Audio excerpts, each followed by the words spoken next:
Un, deux, trois. OK, fait que c'est fini. Oui, parfait. Merci.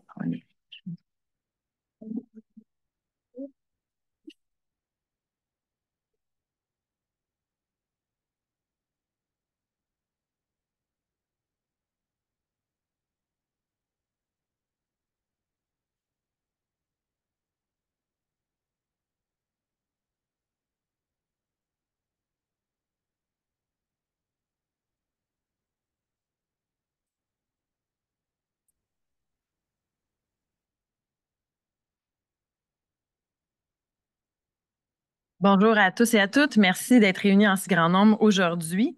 Je m'appelle Marie-Ève Leclerc. Je suis chargée de projet en mobilisation citoyenne chez Équiterre et aussi impliquée depuis de nombreuses années dans la lutte contre les énergies fossiles au Québec. Et j'ai l'honneur d'animer cette conférence de presse. Avant de commencer, nous tenons à reconnaître que nous nous trouvons actuellement sur les territoires à la croisée de celui des peuples Huron-Wendat, Wabanaki, Innu, Atikamekw et Wolastoqey, et nous honorons nos relations les uns avec les autres. Si nous sommes ici aujourd'hui, c'est pour répondre d'une voix forte et unie aux multiples intentions exprimées ces derniers jours de voir le retour éventuel d'anciens projets de transport d'hydrocarbures provenant de l'ouest du pays, pourtant bien morts et enterrés. Tout cela sous prétexte d'unité canadienne et en réponse à la guerre économique initiée par nos voisins du Sud. Ensemble, nous tenons à dire une chose simple. Ici, au Québec, il n'y a jamais eu d'acceptabilité sociale pour ces projets et il n'y en aura jamais. Tenez-le pour dit. Nous avons la chance d'avoir avec nous des porte-paroles de plusieurs secteurs qui ont joint la lutte ces dernières années, mais qui aussi maintenant sont bien engagés dans la véritable solution réponse à toute cette folie autour des énergies fossiles, la transition écologique et sociale. Chacun à leur tour, ils vont vous exprimer pourquoi ces projets ne sont pas plus acceptables aujourd'hui qu'hier, tant sur le plan économique, social qu'environnemental. Donc, nous allons commencer par Pierre-Antoine Harvey, économiste à la Centrale des syndicats du Québec, Sonia Moore, porte-parole du syndicat des spécialistes et professionnels d'Hydro-Québec, Patricia Clermont, porte-parole de l'Association québécoise des médecins pour l'environnement. Ensuite, Jacques Rousseau, représentant du regroupement Vigilance Énergie Québec, Jackie Smith, conseillère municipale du district électoral de Limoilou et chef de Transition Québec. Et finalement, Anne-Céline Guyon, ancienne coordonnatrice des coalitions contre Énergie Est et GNL Québec et maintenant analyste climat chez Nature Québec. Sans plus tarder, Pierre-Antoine Harvey, à votre tour. Merci beaucoup. Dans le contexte où les tarifs de Trump et possible guerre commerciale avec les États-Unis, qui est notre principal client pour nos exportations, on sait que les tarifs de Trump et la riposte canadienne pourraient provoquer la perte de près de 100 000 emplois au Québec, partout à travers la province, particulièrement dans les secteurs de l'acier, de l'aluminium, des transports et de l'aéronautique. Ça toucherait plusieurs régions ressources, mais aussi le secteur manufacturier des grands centres. Dans ce contexte-là, il est normal que l'ensemble des pistes de solutions soient envisagées, bonnes ou mauvaises. Aujourd'hui, on vient vous parler d'une mauvaise piste de solution. On en a parlé, cette incertitude-là a donné l'occasion de remettre à l'ordre du jour des vieux projets de transport d'énergie fossile au Québec. Bien sûr, les promesses de création d'emplois, d'enrichissement collectif, de sécurité énergétique se veulent rassurantes dans le contexte actuel. Par contre, il faut rappeler que l'irréalisme de ces promesses-là a été démontré à plusieurs reprises, tant par les économistes que par les analyses du marché de ces différents hydrocarbures-là. Dans le contexte d'une crise, il faut réagir, transformer cette crise-là en opportunité pour le Québec. Mais s'il faut le faire, c'est l'occasion de construire l'économie de demain, pas de revenir en arrière en s'accrochant aux énergies polluantes. Trump et les oligarques, ils vont passer. Mais la crise énergétique, la crise climatique, non. Donc, si on veut construire l'économie de demain, notre plus grand avantage compétitif dans l'avenir, ce sera notre capacité de répondre aux exigences d'une transition socio-écologique juste. Nous avons déjà des avantages au Québec, il faut les utiliser. Déjà, là, des chantiers de développement énergétique au Québec, il en manque pas, même qu'on envisage qu'il y en a trop peut-être en même temps, qu'on aura des problèmes de pénurie de main-d'œuvre. S'il faut relancer des nouveaux chantiers, bien, il faut s'assurer que ce soit des chantiers d'avenir. La piste, par exemple, d'exploiter l'efficacité énergétique, rappelons que c'est le kilowattheure le moins cher à produire, c'est celui qui crée le plus d'emplois Et c'est aussi celui qui a l'avantage de créer des emplois sur l'ensemble du territoire du Québec et non pas dans des régions très spécifiques. Rappelons qu'un un projet de liquéfaction là, et de transport du gaz naturel au Québec, les projets qui étaient sur la table demanderaient là, une quantité importante de kilowattheures pour transformer ce gaz-là en liquide. Kilowattheures industriels qui manquent déjà au Québec. Donc, dans un contexte où ces ressources-là ne sont plus sont limitées, est-ce qu'on pourrait, par exemple, favoriser plutôt des projets de deuxième et troisième transformation de nos métaux qu'on exporte majoritairement à l'État de part vers les États-Unis, sans vous parler du transport en commun, qui pourrait être une alternative importante. Donc, s'il faut mobiliser nos efforts collectifs pour traverser cette crise-là, la crise des tarifs, on a aussi l'urgence de préparer le Québec pour l'économie de demain. C'est une économie qui est sobre en carbone et qui s'appuie sur une transition socio-économique juste. C'est là qu'il faut mettre nos énergies. Et on invite donc la population à rejeter ce genre de projets-là, qui sont souvent plus des promesses en l'air qu'une réalité. Merci, Pierre-Antoine. Sonia, à votre tour. Merci. Donc, pour plusieurs raisons, autant d'ordre économique qu'environnemental, on est opposé au projet de GNL Québec. Les projets d'énergie fossile comme Énergie Est ou GNL Québec sont en contradiction avec les habitudes énergétiques durables du Québec. Ils favoriseraient le prolongement de la dépendance aux hydrocarbures au niveau mondial, en plus d'accentuer notre déficit énergétique et puis de limiter aussi notre indépendance énergétique. Où est-ce qu'ils sont les 550 mégawatts requis pour l'aboutissement du projet? Puis si on les avait, ces 550 mégawatts-là, pourquoi ne pas plutôt les utiliser pour les PME ou les PMI qui participent au tissu social depuis des décennies ici au Québec, comme par exemple au Saguenay, favoriser plus une transition juste plutôt que de les utiliser pour des projets d'énergie fossile. Pour atteindre les cibles de réduction de gaz à effet de serre de 37,5 d'ici 2030, on a besoin d'un engagement cohérent et efficace envers la transition énergétique et le développement d'énergies renouvelables. C'est essentiel. Mais la vérité, c'est que le gouvernement, il n'y a pas de plan. La CAQ improvise encore. Puis le manque de planification et de préparation du gouvernement pour l'avenir énergétique du Québec est préoccupant. En commission parlementaire en septembre dernier, ça a été d'ailleurs décrié là, par le ROE, entre autres. Il n'y a pas de plan de gestion intégrée des ressources énergétiques en ce moment, ce qu'on appelle un PGE. Le projet de loi 69, qui vise à moderniser le secteur énergétique au Québec, précède l'établissement d'un PGIR alors qu'il devrait se baser sur un tel plan. Il devrait s'appuyer sur un tel plan pour assurer une approche cohérente et responsable de la gestion énergétique. Sans un PGIR, les décisions prises risquent d'être fragmentées puis de ne pas répondre aux défis auxquels on fait face. Donc, la résurrection du projet GNL Québec est, à mon avis, un bon exemple de ça. Donc, rappelez-vous que la nationalisation de l'électricité en 1963 a été une décision historique qui a permis de développer une source d'énergie publique, fiable et abordable. Elle a non seulement stimulé le développement économique et industriel du Québec, mais elle a aussi renforcé l'autonomie énergétique de la province. Hydro-Québec représente donc un héritage précieux, fruit des efforts et des visions des générations précédentes, et puis elle continue de jouer un rôle clé dans la transition énergétique. Avec le PS 69, c'est à cet héritage-là que le gouvernement s'attaque. C'est cet héritage-là qui s'affaire à privatiser. Donc, nous sommes d'ailleurs présents de l'autre côté de la rue en commission parlementaire pour assister les partis de l'opposition dans l'étude détaillée du projet de loi, pour sauver Hydro-Québec, pour rappeler au gouvernement que Hydro-Québec, ça nous appartient à nous tous en tant que société. On a déposé un mémoire aussi en commission parlementaire. Si vous ne l'avez pas lu, je vous encourage à le faire. Il met en lumière les dangers de ce projet-là, l'importance de garder nos services d'électricité publics et de protéger notre environnement pour les générations présentes et futures.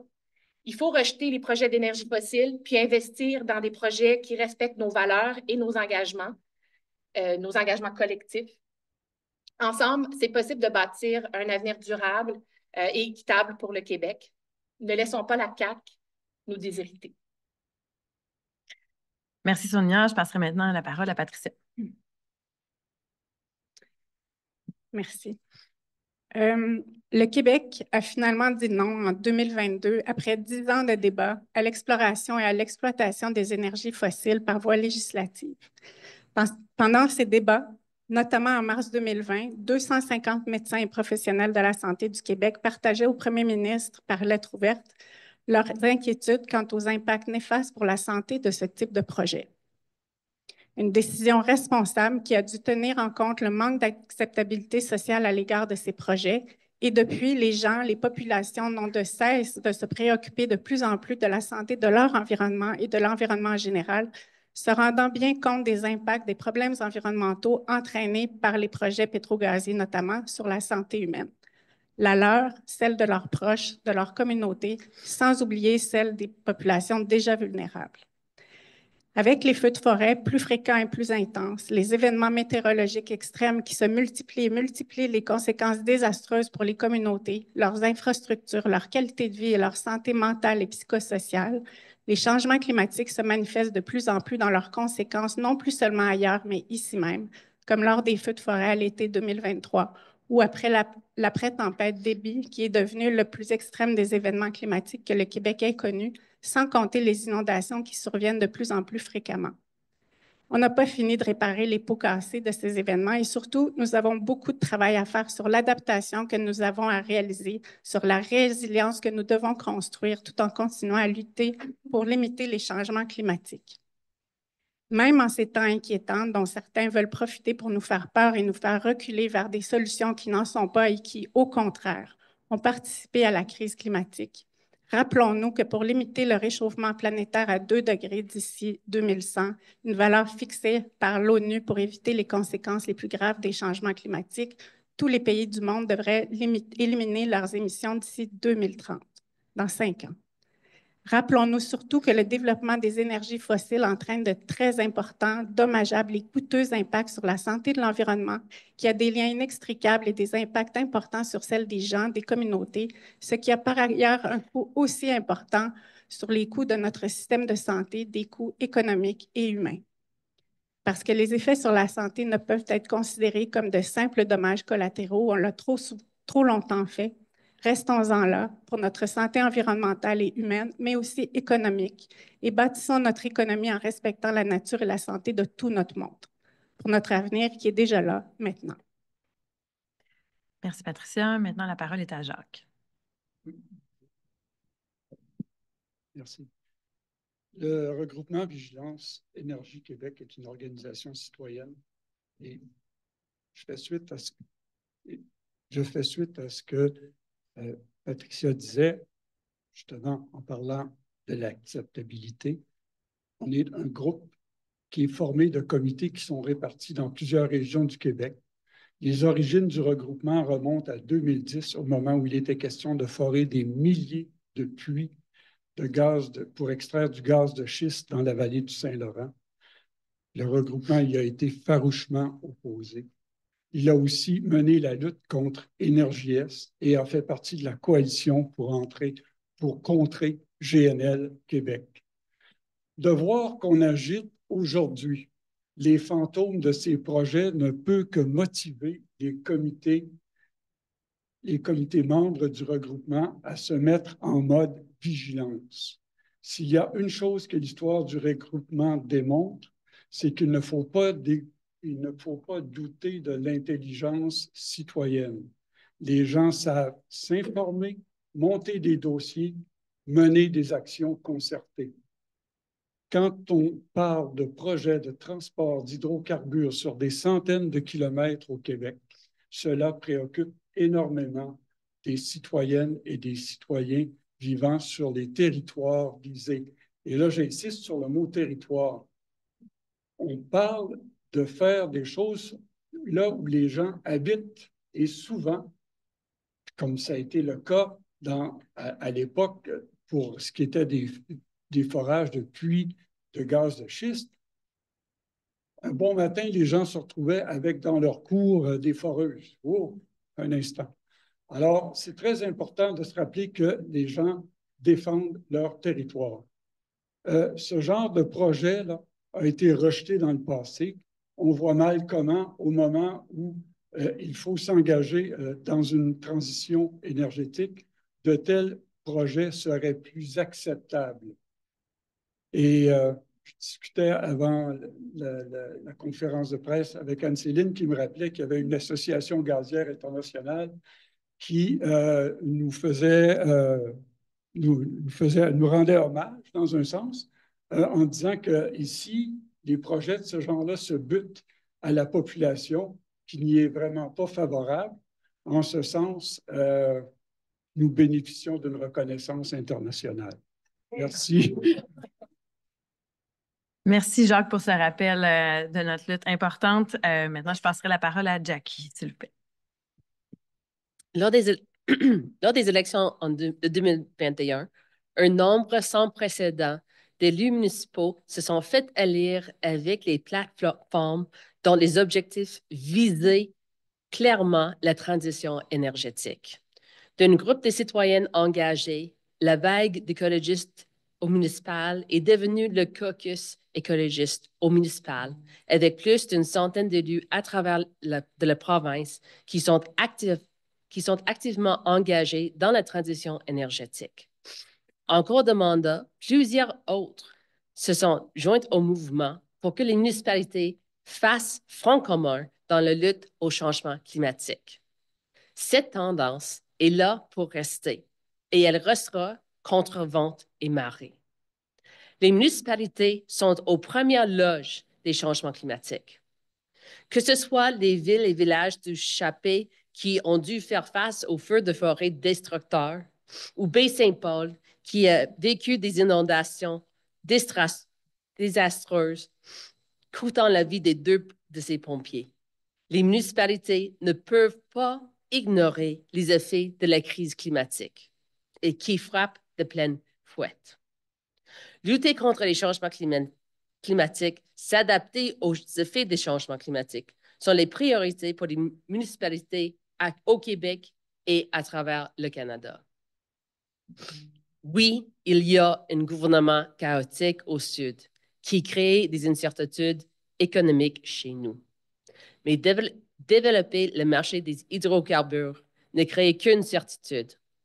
L'aggravation de la crise climatique, ce qui n'aidera en rien les municipalités à régler les immenses défis auxquels elles font face. On ne doit pas laisser distraire par l'actualité dans la mise en œuvre de la transition écologique. Les gouvernements passent, mais notre besoin de respirer de l'air de qualité et de boire de l'eau potable demeure. Si les gouvernements supérieurs remettent à l'ordre du jour des projets de développement des hydrocarbures, les municipalités du Québec seront au rendez-vous pour les bloquer. Vous ne courrez pas chez nous. Vous ne passerez pas chez nous. Mais quelle immense perte de temps et énergie ce serait. Une diversion de tous ces projets qui sont présentement sur la table pour décarboniser l'économie et faire la transition écologique une fois pour tous. Ne retournerons pas en arrière. Avançons ensemble. Merci, Jackie. Je passerai pour la dernière intervention la parole à Anne-Céline. Bonjour tout le monde. Je voudrais en profiter aussi ce matin pour dire que nous prenons la parole, effectivement, nous ici présents, mais sachez que derrière nous, il y a plus de 100 organisations à l'heure actuelle qui ont signé notre communiqué de presse, ainsi que des experts et expertes scientifiques. Évidemment, très heureuse d'être avec vous ce matin, même si sincèrement, j'ai pas mal l'impression, comme certainement beaucoup d'entre vous, de revivre le jour de la marmotte. Je commencerai avec, en fait, des questions très simples. Celles que, en fait, on devrait au final tous se poser si on est un tant soit peu sérieux pour répondre aux crises climatiques et de perte de la biodiversité. Enfin, il me semble. Ces questions sont les suivantes. La crise climatique s'est-elle brusquement résorbée depuis le 20 janvier dernier? Les 73% de populations d'animaux sauvages disparus depuis les années 70 sont-elles réapparues d'un seul coup? Veut-on voir plus de Los Angeles, plus de Lytton, plus de Jasper en flammes? Veut-on voir aussi plus de Baie-Saint-Paul inondée ou voir la forêt boréale en cendres? Poser ces questions, c'est y répondre. Et la réponse est claire, c'est non. Depuis qu'on a arrêté les projets de pipeline de l'Ouest canadien au Québec, les crises n'ont pas disparu, malheureusement. Bien au contraire, même, elles se sont amplifiées. L'année 2024, rappelons-le, a été la plus chaude jamais enregistrée. Les épisodes de météo extrêmes se sont multipliés. La liste des espèces en péril ne cesse de s'allonger. Les caribous continuent de disparaître. Les belugas également. Pour être clair, les raisons environnementales pour lesquelles ces projets ont été rejetés à l'époque n'ont, elles, surtout pas disparu. Elles sont au contraire amplifiées. Je rappellerai rapidement aussi qu'à l'époque, le projet de la compagnie TransCanada, aujourd'hui TC Énergie, donc le projet Énergie Est, quand il a été rejeté, c'était notamment, il n'a pas été rejeté, en fait, quand la compagnie l'a abandonné, c'était au moment où l'Office national de l'énergie, donc l'ancienne agence d'évaluation d'impact, avait enfin décidé de prendre en compte les émissions de gaz à effet de serre du projet. Un abandon qui en disait long à l'époque quant à l'impact que ce projet aurait eu sur les émissions de GES du Canada. GNL Québec, pareil. Le BAP l'avait bien exprimé. Aucune acceptabilité sociale, des impacts environnementaux énormes et surtout un marché économique pas présent pour du gaz naturel liquéfié. La science est donc claire. Si nous voulons lutter contre la crise climatique, nous devons arrêter d'émettre des gaz à effet de serre dans l'atmosphère. Cela veut dire garder les énergies fossiles dans le sol. Il n'y a aucun compromis à faire là-dessus. Ça veut dire aucune nouvelle infrastructure d'expansion des énergies fossiles canadiennes. Le travail que nous devons entamer, et mes collègues l'ont bien exprimé, c'est d'arrêter les projets d'expansion, de faire la transition écologique et sociale, de gérer la sortie des énergies fossiles, et notamment à travers une transition juste pour les travailleurs et les travailleuses et les communautés locales. Le Québec a toujours été la province qui a dit non à ces projets visant l'expansion de ces énergies-là. Si nous devons continuer à jouer ce rôle, nous le ferons. Tenez-vous-le pour dit également. Enfin, je dirais que nous avons plus que jamais besoin d'un nouveau système économique. Rappelons que l'IPBES, l'équivalent du GIEC pour la biodiversité, cet automne nous disait « Nous ne répondrons pas aux crises environnementales sans remettre en question notre système économique basé sur la surproduction et la surexploitation des ressources naturelles. » Or, cette réflexion sur l'après, sur l'économie d'après, elle est en cours au Québec. À l'heure où on se parle, même à Montréal, 60 organisations sont réunies sous l'égide du mouvement Multitude pour réfléchir à ça. Une économie résiliente, en harmonie avec le vivant, pensée par et pour l'économie et pour les communautés, c'est de ça dont on a besoin aujourd'hui au Québec. Enfin, en conclusion, je ferai un appel à nos politiciens et à nos politiciennes et à ceux qui aspirent à devenir éventuellement le prochain ou la prochaine première ministre du Canada. Ne soyons pas dupes. Le retour de ces projets est prôné ni plus ni moins par ceux-là même qui sont les architectes du chaos actuel dans lequel nous sommes plongés aujourd'hui. Les mêmes qui attaquent les droits fondamentaux, notre démocratie. Ne tombez pas dans ce piège-là. Ne vous faites pas complices de ces agents de destruction. Merci à tous et à toutes pour vos interventions extrêmement pertinentes. Nous sommes maintenant rendus à la période de questions. Donc, on va commencer par les questions de journalistes dans la salle avant d'aller en ligne. Je vous demanderai de vous nommer ainsi que le média que vous représentez et si vous avez une question à un intervenant en particulier. Est-ce qu'il y a des questions dans la salle? Oui, madame.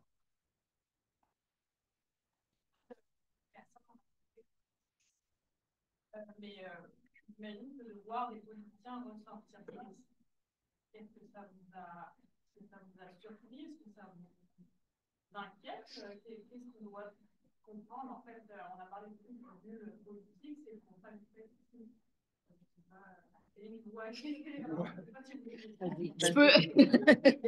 Je peux y aller si vous voulez. Effectivement, c'est une bulle politique. Soyons clairs, il n'y a aucun projet, il n'y a aucun investisseur qui a levé la main de faire revivre ce projet-là. Pierre-Antoine l'a bien relevé, mais le contexte économique, anyway, n'est plus là. Le monde entier est en train de gérer la sortie des énergies fossiles. Certes, pas assez vite à notre goût, mais les choses sont en train de se mettre en place. On le sait, l'Union européenne, certains pays d'Europe notamment, commencent même à avoir des réductions de leur consommation de gaz de l'ordre de 20-40% pour certains pays. Donc, il n'y a pas de marché pour ces projets-là. Ça, c'est une chose. Maintenant, est-ce que je suis étonnée? Malheureusement, non. J'aurais envie de vous dire. On le sait, dans ces périodes, encore une fois, de chaos, c'est toujours l'occasion pour certains de surfer sur une forme d'opportunisme. Nous, ce qu'on dit ce matin, c'est soyez courageux. Fermez la porte une bonne fois pour toutes. Encore une fois, il n'y a pas de compromis à faire avec la crise climatique et la crise de la perte de la biodiversité, et même avec les crises sociales qu'on vit, parce que tout est interrelié. Adresser ces crises-là, c'est faire la transition écologique et sociale, en faire un véritable projet de société qui nous rendra résilients par rapport à toutes ces vagues d'attaques qu'on est en train de vivre à l'heure actuelle. Merci. Vous aviez une question à l'arrière? Est-ce que vous voulez la poser? Oui. En tout cas, le projet de l'oléoduc pourrait ressusciter en raison de la crise avec le voisin américain. Le pétrole de l'Ouest arrive déjà par train. Pourquoi c'est davantage acceptable le transport pétrolier par train que par l'oléoduc européen?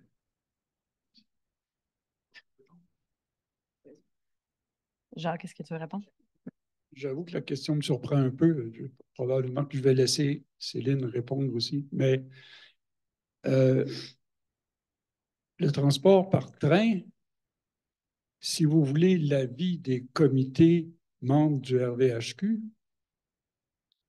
avec les accidents qui se sont produits l'accident qui s'est produit à Lac-Mégantic, pour nous, c'est pas plus acceptable.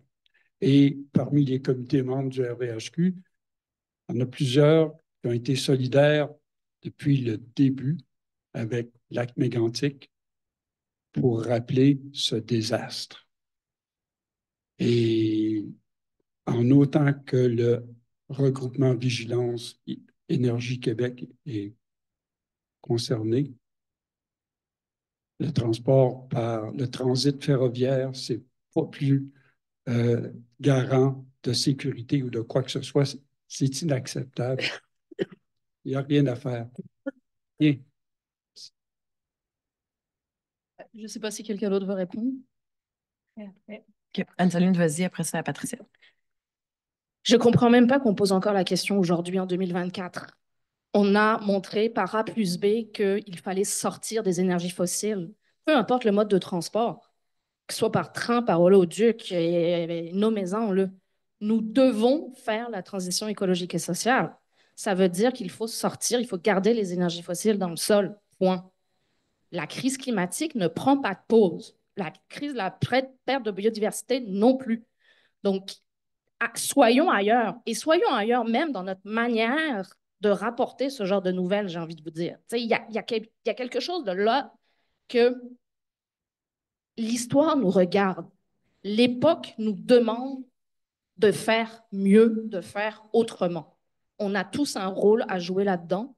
Et je pense sincèrement que dans tout le débat qui est relancé à l'heure actuelle, remettons les choses en perspective et dans le contexte, justement, des crises écologiques et sociales. Merci Anne-Soline. Patricia? En fait, le transport par train, il est encore là, mais justement, on n'a pas besoin d'en rajouter. Puis les arguments de sécurité énergétique, ben, invoqués de cette manière-là, ça met de côté la sécurité de la santé des gens, que les gens revendiquent de plus en plus.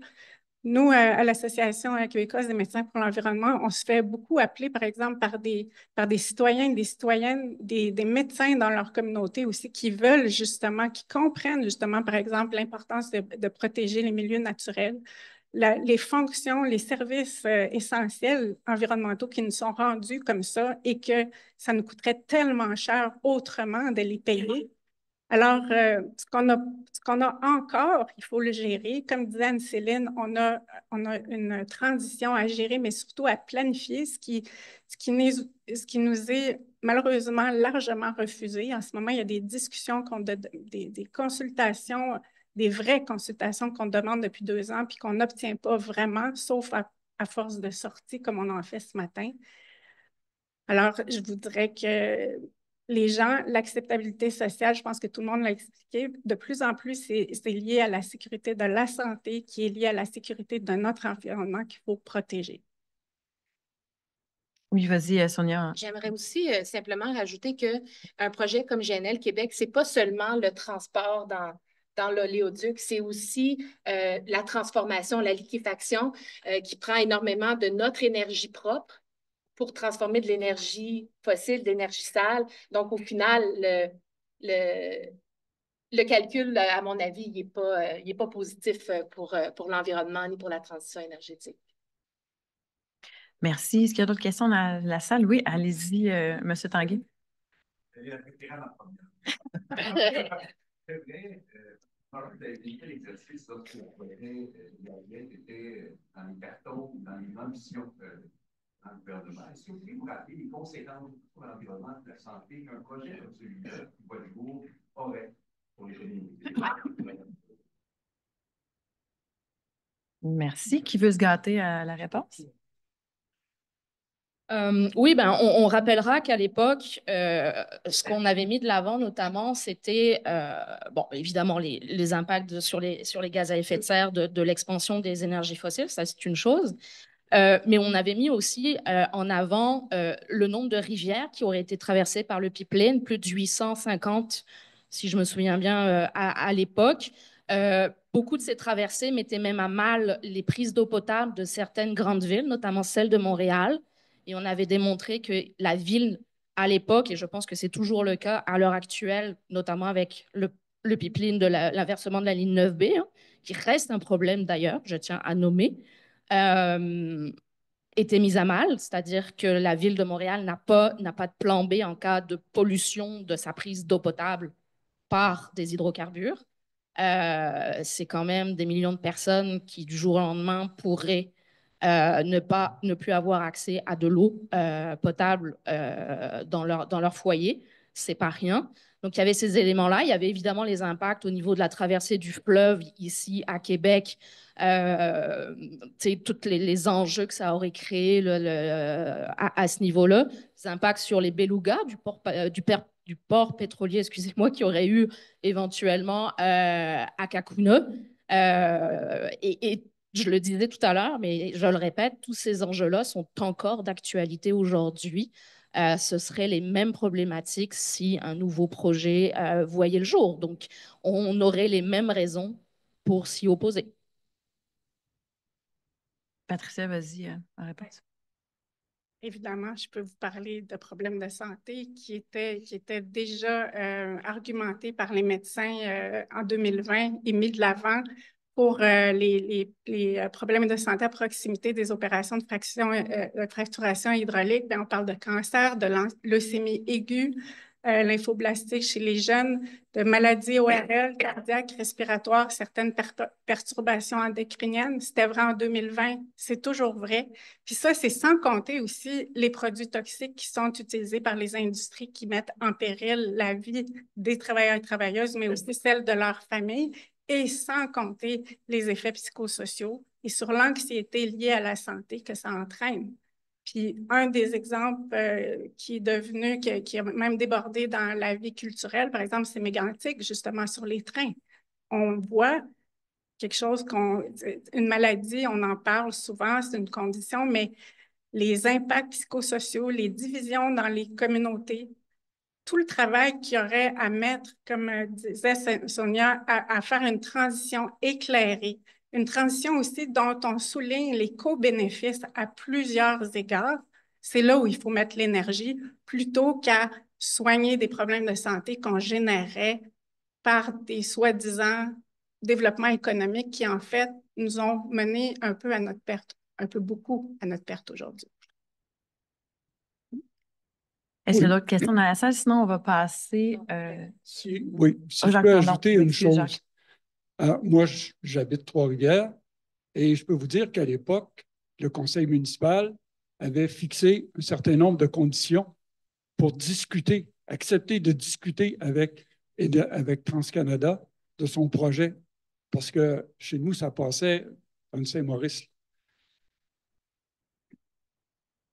TransCanada n'a jamais négocié et la Ville a adopté une résolution pour dire non, non, non, on s'oppose. Donc, j'allais rappeler les 850 rivières et cours d'eau de tout genre qui vont être traversés, des milieux humides. C'est inacceptable et c'est une immense cicatrice sur le territoire. Ça traverse le territoire. C'est pas compliqué, je veux dire, ça touche beaucoup de monde tout le long du trajet. Et c'est pour ça que je rappelais que c'est nous, on se remet en mode vigilance à l'égard de ces projets-là. Mais bon, on espère qu'ils vont mourir encore une fois de leur belle mort. Merci. Est-ce qu'il y avait d'autres interventions sur la question? C'est bon. Parfait. On irait sur les questions en ligne si on en a. Ah oui, pardon. On va commencer par les journalistes, en fait, avant les questions du public, s'il y en a. Est-ce qu'il y a des questions des journalistes en ligne? Technicien, vous allez me dire. Vous pouvez lever la main. Donc, on vous demande de lever la main si vous êtes un journaliste et que vous avez une question à poser à nos intervenants et intervenantes. Parfait. Il ne semble pas avoir de questions. On peut prendre les interventions. Oui, des questions de la salle, en fait. Si vous en avez, veuillez vous identifier, même chose, puis diriger la question à qui vous voulez la poser. Allez-y. On va prendre un micro. J'ai vu, s'il vous plaît, un micro pour les gens qui sont en ligne. C'est possible? Est-ce qu'on en a un qu'on peut se promener? Ou, parfait. Merci, Pierre-Antoine, de te prêter. Je m'appelle Ariane Labonté. Je suis poliée à j'ai été militante au CAC dans le projet de Nordvolt. Je suis conteuse citoyenne. J'ai une question. On parle souvent de transition énergétique. Même les groupes de protection de l'environnement parlent énormément de transition énergétique. C'est pas mal accepté, tu sais, qu'on entend ce discours-là. On le trouve un peu extrémiste, mais c'est quand même de plus en plus accepté, le mot transition énergétique. Mais si on ne veut pas se cacher, si on ne veut pas jouer à l'autruche, il faut savoir qu'il faut aller, j'ai l'impression qu'il faut aller plus loin que ça. Est-ce que vous croyez que la société civile, les citoyens sont prêts à entendre parler de réduction puis de décroissance? Parce que, à mon sens, peut-être que je me trompe, mais seulement parler de transition, c'est presque un leurre. Est-ce que dans les réelles solutions, vous croyez qu'on peut aller jusque-là? Est-ce que la société serait prête maintenant pour entendre parler de ces véritables solutions-là, qui sont la réduction et la décroissance? Je l'adresse au panel, selon ce que vous pensez. Merci. Est-ce qu'il y a quelqu'un qui veut avoir une réponse? Oui, merci, Pierre-Antoine. Mais je suis un économiste, je ne comprends rien aux gens. À la question, est-ce que il y a deux éléments de réponse. Je pense il y a d'une part, est-ce que les gens sont prêts? La bonne réponse, c'est qu'il ne faut pas attendre qu'ils soient prêts pour commencer à en parler. Donc, il y a une diversité de positions, il y a une diversité d'intensité ou d'engagement dans le mouvement environnemental. Ça prend des groupes qui poussent le discours beaucoup plus loin, qui nous amènent jusqu'où c'est nécessaire. Ça prend des groupes qui sont un peu plus tempérés. Et tranquillement, c'est en amenant ce discours-là sur la place publique, plus il sera fréquent, plus il sera dans tous les milieux, plus on va le contester, puis qu'on va être capable d'argumenter en faveur, que la population va tranquillement être en mesure de l'accepter.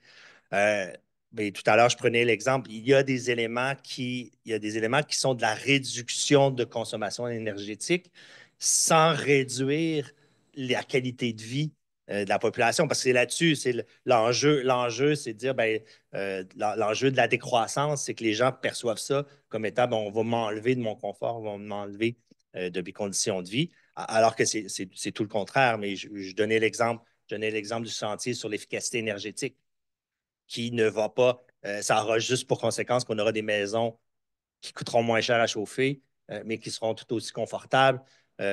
Donc, c'est des éléments, favoriser le transport en commun par rapport au transport individuel.